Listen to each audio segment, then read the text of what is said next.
Hello fellow language learning nerds, how are you getting on?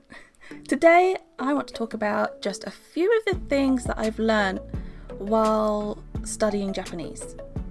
Apart from, Japanese. A couple of them may sound a little odd, but they are things that I've come to understand. Hopefully they'll start to make sense once I start explaining them.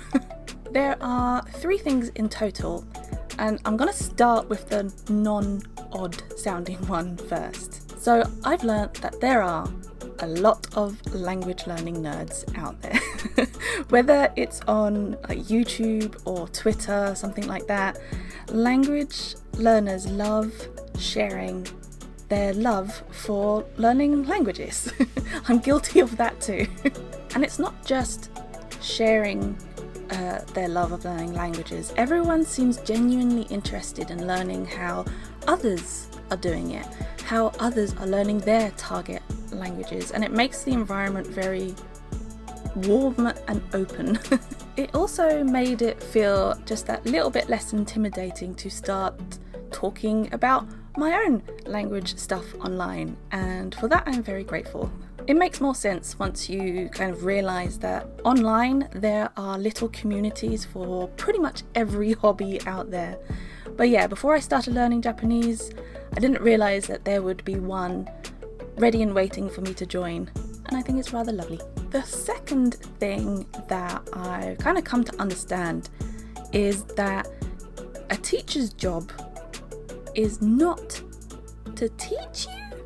Okay, I hear how weird that sounds, but hear me out. I think it's easy to think that you simply get a teacher, they will teach you a language, and sure, you might have to do a bit of homework outside of the classroom, but that's basically it. I had to go through the realization that a teacher's job is just a part of the whole process. A teacher is your guide.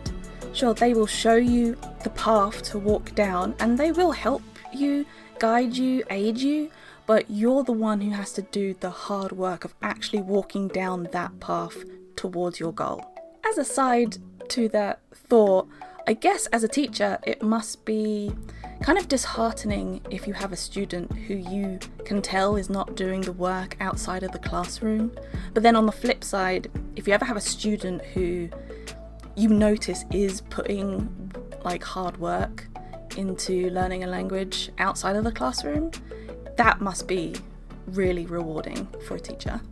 The third thing, which is kind of the main point and was the original kind of thought idea behind this whole video, is that I've learned that I can learn a language. Who knew? Despite attending lessons once a week, looking back, I think when I started out, I didn't truly think that I didn't really think that I could learn a language. It was like I was in denial going to class each week. At first, it was a simple hobby, something fun that I could go and do each week. But over time, as I fell in love with this language and I understood more about how to learn a language, the realization kind of crept up on me that I can actually do it. I can learn a language. The goal of learning a language to a high level is there at the end of that long path, and I know that if I just keep on going, I will get there. I guess at some point the goal just started to feel obtainable, which is what made me realize that I previously didn't really believe I could do it. And that realization surprised me. Why would I go to classes if I didn't think I could actually do it? Why did I do that? Thinking about it, along with that realization came the thought that learning another language, that's no longer daunting. And that is a scary thought. Okay, thought ramble over. If you're still here at the end of the video, my heartfelt thanks to you. I hope to see you in the next video, though in the meantime, do feel free to follow me on the socials. But for now, may your grammar be structured and your vocabulary varied. Bye!